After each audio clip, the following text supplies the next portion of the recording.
বলিউড ভাইজান সালমান খান দিয়েছেন একের পর এক সুপারহিট সিনেমা।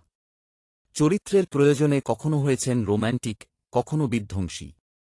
তবে সালমানকে একটি সিনেমায় দেখা গেছে বিকিনিতে। যে দৃশ্যে অভিনয় করে আজও লজ্জিত এই নায়ক। সালমানের ক্যারিয়ারের তৃতীয় সিনেমা বাঘি। সেখানেই তাকে দৌড়াতে হয়েছিল বিকিনি পরে। সালমান জানিয়েছিলেন, দৃশ্যটি একটি ইংরেজি সিনেমা থেকে নকল করা।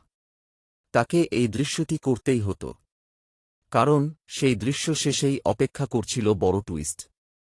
কিন্তু তারপরই ঘটে বিপত্তি, যেটি নিয়ে আজও লজ্জা পান সালমান।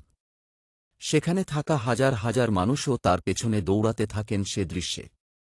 কোনোমতে সেখান থেকে নিজের সম্মান নিয়ে ফেরেন সালমান।